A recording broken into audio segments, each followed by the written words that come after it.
Ak hľadáš recept na tie najlepšie domáce bagele, práve si ho našla.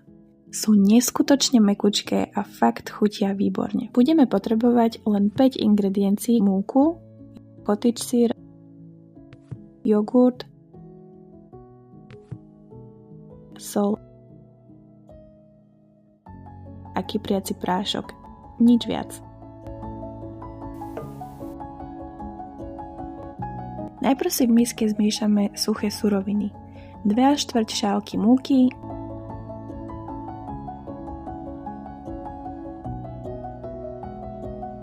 lyžičku soli a kypriaci prášok.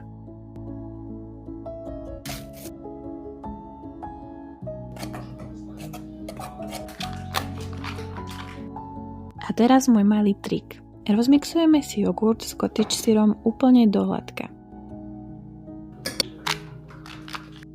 Cottage tomu dodá tú správnu nadýchanú konzistenciu. Zmes vylejeme do misky a poriadne premiešame. Cesto potom vymiesime rukami.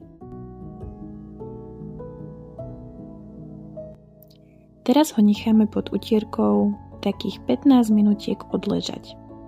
Kým nám cesto oddychuje, pripravíme si plech a rúru dáme vyhriať na 200 stupňov Celzia.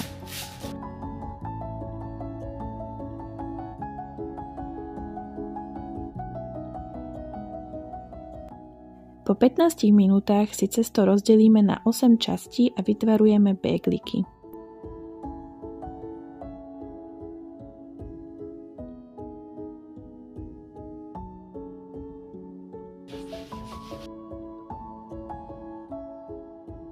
Ak preferujete aj menšie bagle, tak ich môžete rozdeliť aj na viac častí. Mne vyhovuje 8. Nebojte sa ich robiť aj takéto placatejšie, oni sa pekne zodvihnú. V strede robím takéto dierky.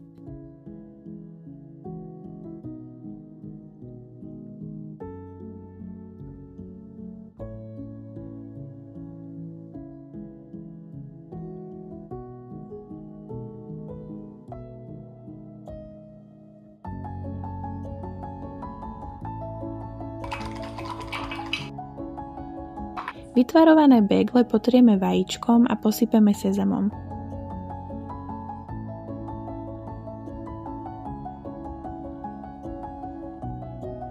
Ja milujem tú kombináciu bieleho a čierneho, nielenže to chutí super, ale aj to super vyzerá.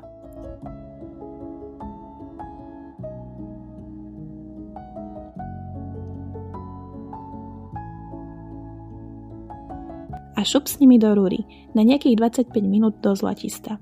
Treba si odsledovať prvýkrát podľa výkonu tvojej rúry, aby sa moc neprepiekli, potom by mohli byť suché. Mne sa osvedčilo tak 20 až 25 minút.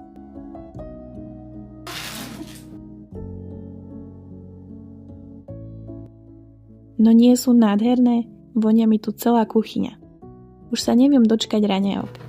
Ja si ich robievam na sladko s arašidovým maslom a banánom, alebo na slano s avokádom, vajíčkom, alebo skrátka s čímkoľvek.